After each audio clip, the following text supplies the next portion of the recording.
বলো তো চামচ ইংরেজি কথা, চামচের বাংলা কি হবে? টাটা লবণ 1 কিলো দেবো বলো।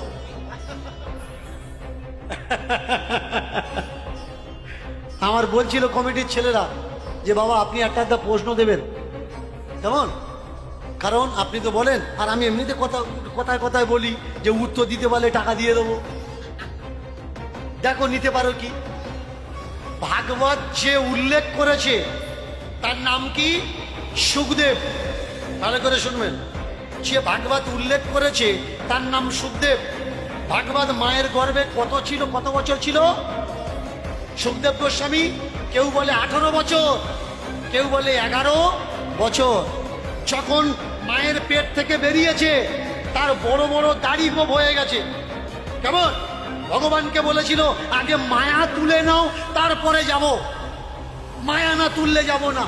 মায়ের পেটে মতান্তর আছে, কোন গ্রন্থ বলছে 11 বছর, কোন গ্রন্থ বলছে 18 বছর। এবার বলুন তো, দাড়ি গোপ, বড় বড় দাড়ি গোপ হয়ে গেছে, বেরিয়ে চলে গেছে মায়ের পেট থেকে বেরিয়ে।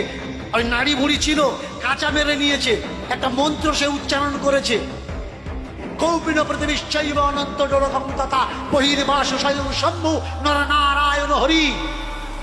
মা বিছানায় পড়েছিল, মায়া মুক্ত, ও বেরিয়ে চলে গেছে।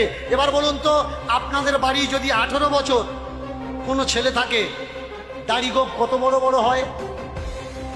কত বড় বড় দাড়ি গোপ হয়? সবে রেখা ওঠে। তাহলে সুখদেবের বেলা বড় হয়ে গেল কি করে? এটা সত্য কথা নাকি ভুল কথা? তাকিয়ে দেখো, মা বাবা মাসি পিসি নাম রাখে বাচ্চা, তাই তো? তাহলে সুখদেব তো জন্মের পরে বেরিয়ে চলে গেছে। সুখদেবের নাম সুখদেব রেখেছে কে? আজকের প্রশ্ন থাকলো, যে বলতে পারবেন টাকাটা প্রেম সে নিতাই গৌর হরিবল হরিবল হরিবল। আমি কেন চেল্লাই? কেমন? দেখবেন A to Z প্রথম থেকে লাস্ট পর্যন্ত আমি চিল্লে চিল্লে কথা বলি। কেন বলি? আমার সমাজের মানুষ ঘুমিয়ে পড়েছে, আর এই ঘুমন্ত মানুষকে তার কানের দ্বারে গিয়ে বললে হবে না, ওদা ওটো ওদা ওটো, ওরা উঠবে না। এর জন্য আমি চেল্লাই। কেন জানো? চিল্লে চিল্লে বলি, এই যে পুরাণ, এই যে ধর্মগ্রন্থ, যেটা ভালো সেটা ঘরে রাখো, যেটা ভালো না সেটা ঘরে রেখো না। এমন কোনো সংসার নেই, খুব কম সংসার আছে যে সংসারে শান্তি আছে। গ্রামে গঞ্জে সিটিতে যেখানে যাবেন, শাশুড়ি বউ বনছে না, যায় যায় বনছে না, আর ফায়দা কারা লোটাচ্ছে? দোকান করে বসে আছে সি ভিগু। সব জ্যোতিষী বারবার আমার কাছে একবার। বউ শাশুড়ি ঝগড়া করছে, বউ শাশুড়ি ঝগড়া করছে, ঝগড়া করতে করতে ও তো খোঁজ নিয়ে এসছে গুনিনের কাছ থেকে। গুনিন বলছে দেখ 3200 দে, এমন মাল দেবো শাশুড়ির মুখ বন্ধ হয়ে যাবে, ও আর সাড়া করতে পারবে। শাশুড়ি বউ যেই গন্ডগোল হচ্ছে, বউ গিয়ে বলছে দেখাবো দেখবি, 3200 দেবো দেখবি। ও তো জানে 3200 টাকা লাগবে। তোমার ঝগড়ায় ফায়দা কে ওঠাচ্ছে? যে গুণী। ঝগড়া করলে কার লাভ হচ্ছে? ও তো বলছে আমার কাছে এসো। কালকের যখন হরিবাসরে দাঁড়িয়ে কটা ছেলে এই সাইডে দাঁড়িয়ে দাঁড়িয়ে কীর্তন শুনছিল, অনেক দূর থেকে এসছিল। আংটির বিষয়ে যখন বলছিলাম, যে কটা আঙুলে আংটি আছে সব কটা পকেটের ভিতরে দাঁড়িয়ে আমার দিকে তাকিয়ে আছে, গান শুনছে। ওরা ভাবছে বাবা আংটি দেখতে পাইনি। তোমরা যারা আংটি পরো, মন দিয়ে শোনো, আংটিতে কখনো কারোর ভাগ্য পরিবর্তন করে না। ভাগ্য পরিবর্তন পরিশ্রমেই হয়। পরিশ্রম করো, কারোর সাধ্য নেই, ভাগ্য পরিবর্তন হয়ে যাবে। গত বছর আমার সবাই বলছিল দীনকৃষ্ণ ঠাকুর তোমার গ্রহের দশা চলছে, তোমার টাইম খারাপ চলছে। যারা লাইভ ছেড়েছিল, আমার হাতে আংটি টাংটি কিচ্ছু নেই, কিন্তু আমি একা সকলের টাইম খারাপ করে ছেড়ে দিয়েছি। গ্রহ এখন আমার পিছনে নয়, গ্রহ এখন তাদের পিছনে ছুটছে। তারা কোন দিকে যাবে দাঁড়াতে পারছে না। বলে দেবো, ভালো করে মন দিয়ে শোনো। লিঙ্গতন্ত্রম আর তন্ত্রম গ্রন্থ 6টা অধ্যায় 19 নম্বর থেকে 27 নম্বর মন্ত্র পর্যন্ত পড়ে নেবেন যে আপনার স্বামী যদি আপনার কথা না শোনে কিভাবে স্বামীকে বশ করবেন। পৃথিবীতে যদি আপনার শত্রু থাকে সেই শত্রু কিভাবে দমন করবেন। মায়েরা বলে দেবো, বলবো কি? যাদের স্বামী কথা শোনে না কিভাবে স্বামী কথা শোনে বলে দি। আরে আসতে বললে হবে না তো, জোরে বলো। হ্যাঁ ওইটা বলো, ওইটা বলো, মন দিয়ে শোনো। শনি মঙ্গলবার দশকর্মা ভান্ডারে গিয়ে একটা সুপারি কিনবে। দশকর্মা ভান্ডার বোঝো তো, যেখানে ওই ঠাকুর জিনিসের পূজার মালপত্র পাওয়া যায়। একদম সব থেকে ছোট্ট গোটা সুপারি হবে। এইবার অমাবস্যা, শনি মঙ্গলবার অমাবস্যা দেখে রাত্রিরে খাওয়া দাওয়া করে যখন ঘুমাতে যাবেন তাতে ভালো করে ঘি লাগিয়ে আলটাগড়া দিয়ে গিলে নেবেন, নিয়ে ঘুমিয়ে পড়বেন।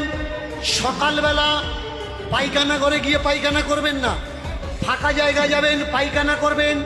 সুপারিটা বের করে নিয়ে প্রথমে পুকুরের জলে ধুয়ে নেবেন, তারপরে গঙ্গা জলে শোধন করবেন, তারপরে দুধ দিয়ে, তারপরে ঘি দিয়ে, তারপরে মধু দিয়ে শোধন করবেন। সুপারিটা কুচো কুচো করে কেটে যে কোনো খাবারের সঙ্গে স্বামীকে খাইয়ে দিন। স্বামী আপনার কথায় উঠবে, আপনার কথায় বসবে। এটা খাবো না বাবা, খাবো না। এটা আমার মুখের কথা না, এটা তন্ত্রম গ্রন্থের কথা। এর জন্য তো আমি বলি এইসব বইগুলো বাড়িতে রাখা উচিত নয়, টান মেরে ফেলে ডাস্টবিনে দেওয়ার দরকার। কেন বলি? অনেকে বলে দীনকৃষ্ণ ঠাকুর ধর্মগ্রন্থ মানে না। কেন মানবো? আর তোমরাও শুনে নাও, যতগুলো বেটা ছেলে এদিকে বসে আছো, বউ যদি কোনোদিন ভালোবেসে যত্ন করে সুপারি খাওয়াতে আসে তা বুঝে নিও ওই সুপারিটা কোত্থেকে ঘুরে ঘুরে তারপরে তোমার গালে উঠছে।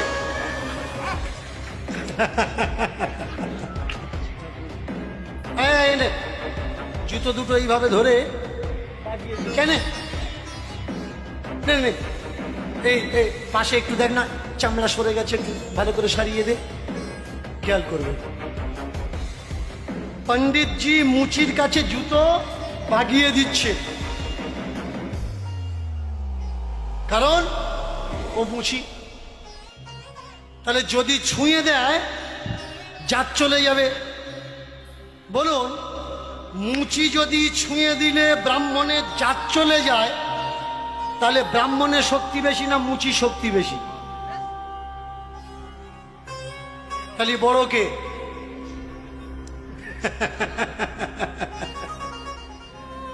অনেকে বলে গঙ্গা জল ছড়িয়ে দিলে নাকি অপবিত্র জিনিস পবিত্র হয়ে যায়। ওম অপবিত্র পবিত্র বা সর্ববস্থান গত পি বা যৎস্বরে পুণ্যরিকক্ষ মন্তরা শুচি পাপহং পাপ কর্মহং পাপ আত্মা পাপ সম্ভব প্রাহিমাং পুণ্যরিকক্ষ সর্ব পাপ হরো হরি। সূর্য সিদ্ধান্তের মন্ত্র। গঙ্গা জল শুদ্ধিকরণ। ওম গঙ্গে চ যমুনাশ্চৈব গোদাবরী সরস্বতী নর্মদে সিন্ধু কাবেরী জল হস্তানি সন্নিধিং কুরু কুরুক্ষেত্রে গয়া প্রভাস চৈব পুষ্করাণি চ ধর্মাণি তীর্থানি ভবন্তি পূজা কালে। গঙ্গা জল ছড়িয়ে দাও, পবিত্র হয়ে যাবে। কিন্তু গোটা পৃথিবীর ভিতরে গঙ্গা কোন দেশে আছে? ভারতবর্ষে আছে। তাহলে গোটা পৃথিবীর ভিতরে যদি ভারতবর্ষে গঙ্গা থাকে আর গঙ্গা ছড়িয়ে দিলে যদি মানুষ পবিত্র হয়, সেই সত্য যুগের থেকে আজও পর্যন্ত কত কাওড়া মুচি গঙ্গায় ডুব দিচ্ছে, তারা পবিত্র কেন হয়নি?